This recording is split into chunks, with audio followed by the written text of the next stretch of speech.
Friends, ఇక్కడ 4 temples ఉన్నాయి. ఆ 4 టెంపుల్స్ వాటర్లో మునిగి ఉంటాయి. ఒక టెంపుల్కి మాత్రమే రోడ్డు ఉంటుంది. ఇటు ఈ రోడ్లో పూజారి ప్లేట్ పట్టుకొని 4 ఫ్లవర్స్ తీసుకొని వస్తాడు. ఒక్కో టెంపుల్ దగ్గర ఒక ఫ్లవర్ పెడతాడు. ఫస్ట్ టెంపుల్ దగ్గర ఒక ఫ్లవర్ పెట్టి సెకండ్ టెంపుల్ దగ్గరికి వెళ్ళాలంటే పూజారి పక్క వాటర్లో మునగాలి. వన్స్ వాటర్లో మునిగినాడంటే అక్కడ పూలు డబల్ అవుతాయి. అంటే 4 ఫ్లవర్లో ఒకటి ఇక్కడ పెడతాడు. రిమైనింగ్ 3 ఫ్లవర్స్ని తీసుకొని సెకండ్ టెంపుల్కి వెళ్ళేటప్పుడు వాటర్లో మునిగినాడంటే అక్కడ 6 అవుతాయి. సెకండ్ టెంపుల్ దగ్గర ఇంకొక 1 ఫ్లవర్ పెడతాడు.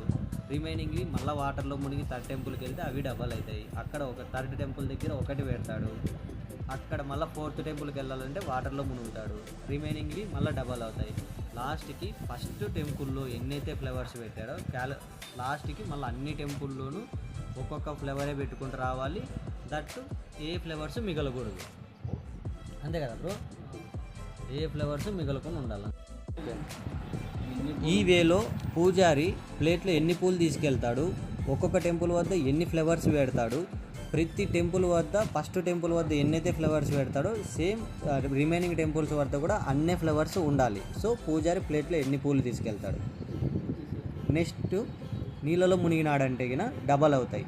నువ్వు డబల్ చేసుకుంటూ ఫస్ట్ టెంపుల్లో ఎన్నైతే పెట్టినావో సెకండ్ టెంపుల్లో కూడా అన్నే పెట్టుకుంటూ రావాలి. చివరికి ప్లేట్లో ఫ్లవర్స్ ఉండకూడదు, ఈక్వల్గా ఉండాలి. 4 టెంపుల్స్లోనూ ఎన్నెన్ని పూలు పెడతాడు అనేది ఈక్వల్గా రావాలి. ఓకేనా?